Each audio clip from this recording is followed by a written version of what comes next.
కల్కి సినిమా మొత్తం డైరెక్టర్ నాగ్ అశ్విన్ తన భుజాలపై మోస్తున్నాడు. అయితే రాజమౌళి, బాహుబలి, ఆర్ఆర్ల సినిమాల సమయంలో చేసిన పని నాగ్ అశ్విన్ చేయలేకపోతున్నాడు. ఎస్ఎస్ రాజమౌళి స్టార్ హీరోలతో ఒక సినిమా అనుకున్నాడు అంటే ఆ సినిమా షూటింగ్ ప్రారంభం నుంచే దాని ప్రమోషన్ మొదలెట్టినట్లు. బాహుబలిపై ఆ స్థాయిలో ప్రమోషన్లు చేయించారు. మేకింగ్ వీడియోలు, దేశ విదేశాల్లో ప్రమోషన్ల షూటింగ్లు, విడుదల తేదీకి ముందు చేసే ప్రీ రిలీజ్ ఈవెంట్లు, మీడియాకు ఇచ్చే ఇంటర్వ్యూలు, ఇలా ఒక్కోటి అన్నీ రాజమౌళి మైండ్లో నుంచి వస్తుంటాయి.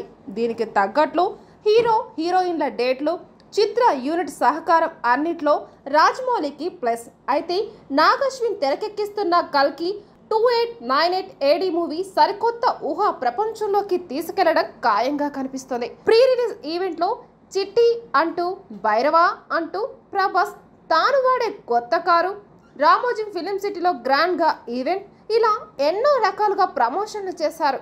కానీ సరైన ప్లాన్తో వెళ్ళకపోవడమే ఇక్కడ పబ్లిసిటీ రాకపోవడానికి కారణం అని తెలుస్తుంది.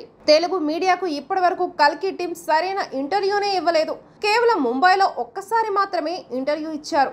నాగ్ అశ్విన్ కు కేవలం స్వప్న దత్ మాత్రమే సహకరిస్తున్నారు. ఇంకా 3 రోజుల్లో కల్కి 2898 AD విడుదల ఉన్న సమయంలో ఇంకా లాస్ట్ మినిట్ పనులు నాగ్ అశ్విన్ బిజీగా ఉన్నారు. టీం ఈవెంట్లో పాల్గొనకుండానే సినిమా రిలీజ్ కాబోతుంది.